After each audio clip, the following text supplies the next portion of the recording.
Welcome back to the Top Notch Documentaries YouTube channel. On today's video, I shall be covering the serial bank robber William Fischer. This is his story. It all began on December 1st of 2015, when a man wearing a face covering, dark hat and hood entered an NBT bank in Elmhurst Township, Pennsylvania.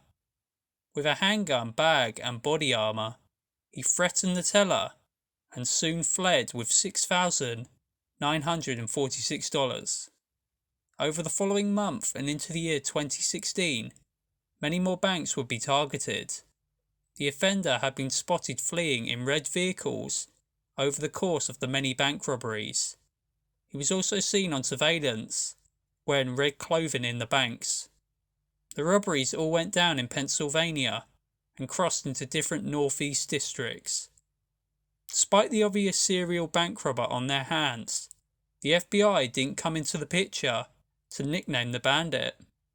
They did end up commenting on the robber after his 10th bank raid, mentioning how violent and dangerous he appeared to be getting. The most that the robber made off with from a single heist was $40,226.50 from an April 2016 robbery at a community bank in Scranton, with his lowest ever amount being $4,000 on his second bank hold-up. The robberies maintained their frequent pacing, with the authorities confused as to who the suspect really was. The identity was impossible to figure out given the robber's clothing, and determining the culprit would be tricky without a known suspect to compare. Years dragged on with no real leads, or information having been gathered about the robber. It wouldn't be until September 13th of the year 2017 when the final bank robbery occurred. A People's Security Bank and Trust in Goldsboro was robbed. A bag of stolen loot was discovered in the nearby woods. This ended up being the only amount of money that the authorities would ever retrieve. The suspect was apprehended just 15 minutes after the bank robbery, only 9 miles from the scene. He was found to have an AR-15 with 5 magazines in his vehicle, alongside a pistol. This, authorities would later point out, meant that their suspect was under the impression of a standoff with the law, and they argue that this expressed his belief that a likely police shootout were to eventually happen if things weren't to go according to his plan. State police had caught the man, who was identified as William Fischer. Through viewing bank and home surveillance, they found the suspect vehicle appeared to be missing its back license plate. On tracking it down a short way from the bank, it was determined to be a rental car.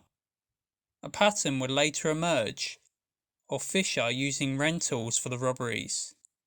Despite state police capturing him, the case ended up being moved from the state level to the federal level.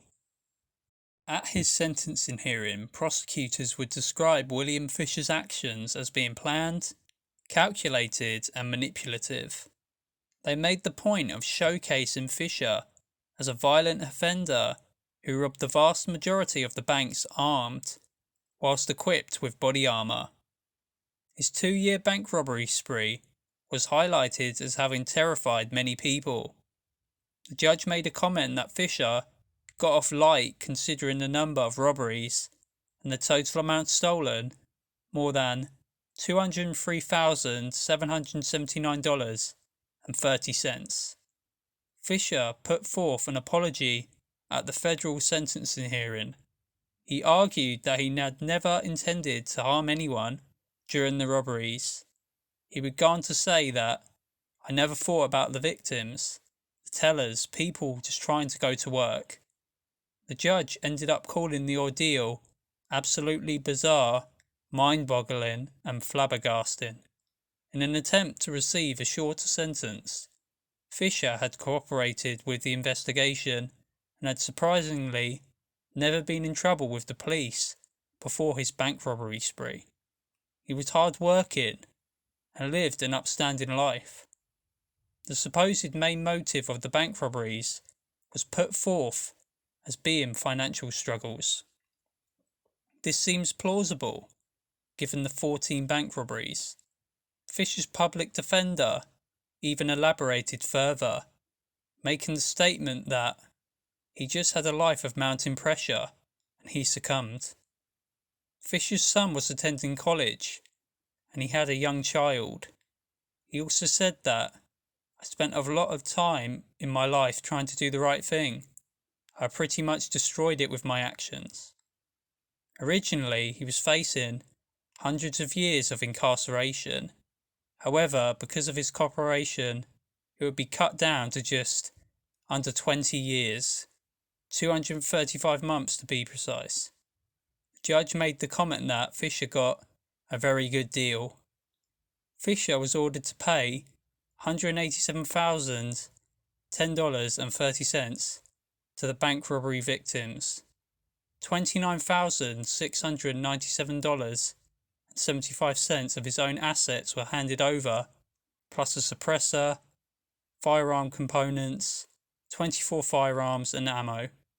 Fischer even gave up his house. Only $16,769 was located from his bank robbery spree.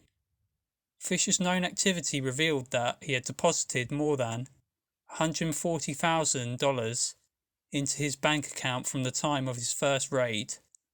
A shockingly bad choice considering that he was not even working at the time. After one of the robberies, Fischer had ended up at a casino on a slot machine. Not even gambling though. He withdrew a $2,000 voucher, essentially exchanging the stolen bank bills for clean, regular money. Fischer will be serving a long time behind prison bars on why offences. Restitution and time still left to repay likely doesn't provide Fischer with any comfort. Age 46 at the time of sentencing, he will be well into his senior years by the time he is ever to be released. His family will age without him, and life won't be the same anymore. Despite his actions, the fact that Fischer was described as a seemingly hard worker and a good member of society before the robberies truly showcases how one action can impact the rest of your life.